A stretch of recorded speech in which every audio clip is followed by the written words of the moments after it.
En lo profundo de las Islas Salomón se dice que hay una enorme base ovni. Las Islas Salomón están ubicadas cerca de Papúa Nueva Guinea y Australia.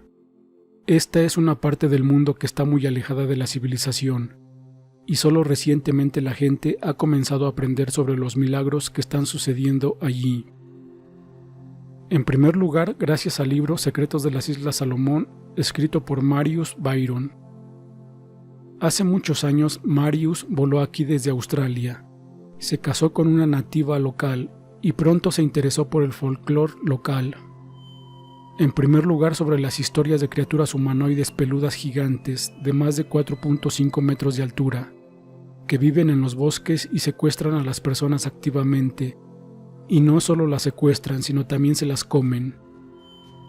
Pero los sanguinarios homólogos locales del Yeti no son el único misterio de las Islas Salomón. Marius también aprendió que casi todos los días sobrevuela en las islas una bola de fuego, a la que los nativos llaman la serpiente dragón. Este ardiente ovni asusta enormemente a los residentes locales, y con mucha razón. Marius vivía en un pueblo remoto al noroeste de Guadalcanal, y un día le contaron la historia de cómo un dragón serpiente voló hasta aquí desde las montañas. Este dragón tenía los ojos rojos y volaba sobre las casas, matando a la gente. Tras su llegada, varias personas desaparecieron sin dejar rastro, y se creía que este dragón las había secuestrado, y esta no era la primera vez que algo sucedía aquí. Una noche el propio Marius fue testigo de este ovni. Estaba pescando con su amigo Joseph y de repente vio un objeto blanco brillante en el cielo, que volaba lentamente aproximadamente a 1 kilómetro de los pescadores. Mientras me concentraba en mirar este objeto con forma de estrella brillante e iluminado, lo miré a través de los binoculares. Noté que medía unos 18 metros de diámetro y no hacía ningún ruido. Lo observamos durante un par de minutos hasta que se sumergió directamente en el mar. Luego Joseph me dijo que esperara unos 10 minutos y lo vería aparecer de nuevo. Y eso fue lo que sucedió. Cuando el objeto salió del agua, brilló 2 veces más que cuando entró en el agua. Seguimos observándolo con los binoculares, mientras regresaba a la costa en la misma dirección, por la que había venido, y luego desapareció de la vista sobre las copas de los cocoteros. Casi todas las noches se podían ver bolas ovni luminosas similares. Marius escribe en su libro que él mismo los observó personalmente más de 60 veces en 7 meses. Un día, varias de estas bolas volaron silenciosamente sobre la casa de Marius, y brillaron tanto que iluminaron bien la zona circundante. Podían moverse lentamente o a velocidades fenomenalmente rápidas, y a menudo desaparecían en un instante, como si se estuvieran poniendo un disfraz.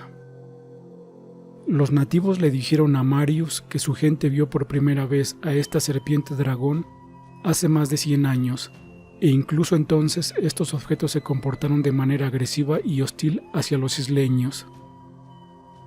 Marius estaba muy desconcertado por las historias y lo que él mismo vio, y pensó en cuántos dragones de este tipo existen realmente aquí y a dónde van, escondidos bajo el agua, y también por qué matan y secuestran a los nativos. Inicialmente Marius pensó que las historias sobre secuestros y asesinatos eran simplemente inventadas, ya sea para entretener a los turistas o por el efecto de exageración del narrador. Pero entonces Marius se encontró personalmente con la víctima del ataque de una serpiente dragón. Esto sucedió cuando su amigo Joseph se acercó a él muy preocupado y le dijo que un pescador local había recibido grandes quemaduras en todo el cuerpo, después de un encuentro con una serpiente dragón. Luego Marius y Joseph fueron al hospital para visitar al hombre, y Marius lo vio acostado en la cama, todo vendado y con un dolor intenso. El hombre dijo que estaba pescando en su barco alrededor de las 3 de la mañana, cuando vio una serpiente dragón volando. Tontamente comenzó a iluminarla con una linterna y luego voló hacia él y flotó sobre su cabeza. Presa del pánico, el pescador encendió el motor y se apresuró a alejarse del objeto, pero este comenzó a perseguirlo cuando regresaba a la orilla. Fue durante esta persecución, cuando el pescador casi había llegado a la playa, que el llamado dragón serpiente le disparó una especie de rayo de luz. El pescador dijo que cuando finalmente sacó su bote a tierra y corrió hacia los arbustos, la serpiente dragón lo siguió hasta allí y luego revoloteó sobre el árbol detrás del cual se escondía. Esta inquietante historia parece aún más aterradora si se entiende que según los nativos este tipo de agresión ovni contra la población de las Islas Salomón es algo habitual. Al mismo tiempo, en otros países, según relatos de archivos ufológicos, estos casos ocurren muy raramente. ¿Por qué los ovnis son tan agresivos con los isleños?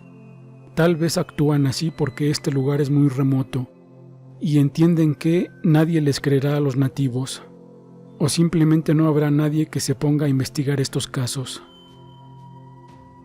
Poco después del incidente con el pescador, Marius escuchó las noticias de la radio que 2 monjas católicas habían desaparecido mientras caminaban por una carretera a pocos kilómetros al este del pueblo donde vivía. Podría ser esta la escena de un crimen. Sin embargo, esas monjas nunca fueron encontradas, ni vivas ni muertas, y esta zona de Guadalcanal, como ya sabía Marius, es conocida por el hecho de que aquí la gente suele desaparecer sin dejar rastro, y su desaparición se atribuye a los dragones serpiente. Marius habló sobre la serpiente dragón con uno de los líderes locales, y le dijo que esta entidad surge del lago al pie de la cascada que cae desde una alta montaña sin nombre. Se encuentra a unos 9 kilómetros de la costa. Por conveniencia, el propio Marius le dio a esta montaña el nombre de Montaña del Dragón. A continuación, Marius y Josep realizaron una caminata hasta esta montaña, a través de densos bosques tropicales infestados de jabalíes, serpientes y sangrijuelas. Y después de 3 días por pendientes empinadas y resbaladizas, vieron este lago con una cascada debajo. El lago era pequeño, aproximadamente la mitad del tamaño de un campo de fútbol, y los bordes estaban cubiertos de juncos. Marius y Josep estaban escondidos cerca del lago, camuflados con ramas y hojas de palmera, y al anochecer vieron lo que querían. Eran casi las 10 de la noche cuando vimos la luz de un ovni en el agua del lago. Luego el objeto salió a la superficie, nadó hasta el borde y despegó en dirección norte. Después de aproximadamente 1 minuto desapareció de la vista. Esperamos su regreso durante unas 2 horas, cuando vimos la luz de otro ovni emergiendo del lago. Dijimos, ¿son 2? ¿Cuántos hay en total entonces?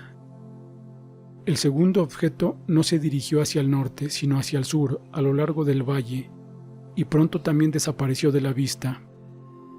Eran aproximadamente las 2:30 de la madrugada, cuando el objeto que se dirigía hacia el norte surgió de la oscuridad, voló a través del valle y se sumergió lentamente en el lago. Era visible cómo su brillo disminuía lentamente a medida que se hacía más profundo. Esperaba que el segundo ovni, el que se dirigió hacia el sur, regresaría esa misma noche, pero no sucedió. Este fue probablemente el único caso conocido por los ufólogos en el que se vio un ovni saliendo de su escondite subterráneo y regresando esa misma noche. Y esta observación apoya de manera convincente la versión de que los ovnis se esconden en bases subterráneas o en bases submarinas, en algún lugar a grandes profundidades. Marius también logró ver dibujos de nativos que mostraban extrañas criaturas volando sobre serpientes dragón. Lamentablemente, estas imágenes no están disponibles en internet. 15 páginas de bocetos detallados de extraterrestres dibujados a mano, como los que todos estamos acostumbrados a ver en la televisión. Un isleño compiló esta pequeña colección para el Museo Cultural de las Islas Salomón, basándose en varios relatos de testigos presenciales de estas criaturas de aspecto extraño. En la investigación posterior, Marius logró encontrar 5 puntos de esta isla de Guadalcanal y Malaita, que los ovnis utilizan como puertas de salida y de regreso a su refugio subterráneo. Él cree que en algún lugar profundo hay una enorme base oculta, donde los representantes de una civilización altamente desarrollada viven en secreto de la gente. Cree que estos habitantes subterráneos estuvieron aquí varios cientos de miles de años antes de la aparición de la especie Homo sapiens, pero también surgieron y evolucionaron en la Tierra. Hace mucho tiempo, ellos y muchas especies tecnológicamente avanzadas se dieron cuenta de que era mucho más seguro vivir bajo la superficie del planeta. A grandes profundidades puedes esconderte de fluctuaciones extremas de temperatura, erupciones volcánicas, radiación cósmica, y con el tiempo puedes acostumbrarte y adaptarte a la existencia en condiciones de falta de aire y luz solar.